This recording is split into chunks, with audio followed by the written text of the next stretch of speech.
ये विचार मेरे पास कब आया वो मैं आप लोगों के साथ थोड़ा सा शेयर करने की कोशिश करूं। इसको जो है वो भारतीय संस्कृति में ज्ञान प्राप्ति भी कहते हैं। ये एक ज्ञान प्राप्ति हुई मुझको एक सपने के द्वारा।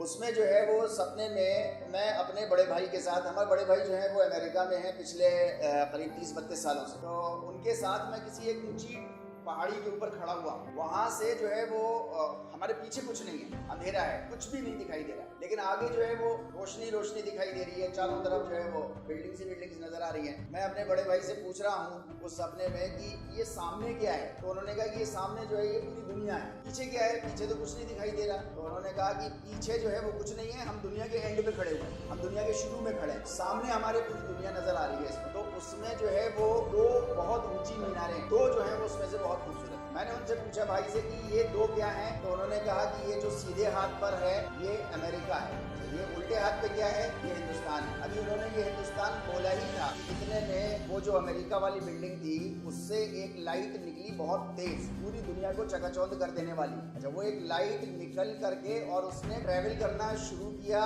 हिंदुस्तान की तरफ, पहुंची नहीं, उससे पहले मेरी आंख खुल गई। मैंने अपने भाई को वो बताया कि ऐसे ऐसे मैंने सपना देखा। तो उन्होंने कहा कि वो सुपर पावर शिप जो है वो अमेरिका से शिफ्ट होना शुरू हो गई है और वो इंडिया की तरफ चलती है, लेकिन अभी पहुंचने में उसको बहुत टाइम लगेगा, क्योंकि जहां मेरा सपना टूटा था, जहां वो ज्ञान प्राप्ति टूटी थी, वहां से वो लाइट बस निकली थी, निकल करके उसने पूरी दुनिया को चकाचौंध किया था बस, लेकिन वो उस बिल्डिंग से बहुत 90% जो है वो दूर थी उससे। इसके ऊपर मैंने बहुत ज्यादा गौर करा। ब्रह्म सत्र में जो है वो उठा। ब्रह्म मतलब गॉड, या इसको आप अरबी में कहिए अल्लाह, और सत्र कहते हैं समय, उसका टाइम, ईश्वर का टाइम, ब्रह्म सत्र। उस ब्रह्म सत्र में उठे, साष्टांग आसन किया, सजदा किया, उसके सामने बहुत रोए गिड़गिड़ाए, मांगा कुछ। बहुत दिनों के बाद, बल्कि आप महीनों के बाद कहिए, महीनों के बाद जो है वो इसी उसमें परेशानी में जो है वो दिल इस बात के ऊपर उठना शुरू हो गया कि आगे आने वाला जो विश्व गुरु है वो तो है हमारा भारत। एक विश्व गुरु होने के लिए क्या चाहिए, तो उसमें जो है वो सबसे इम्पोर्टेंट चीज़ लगी, वो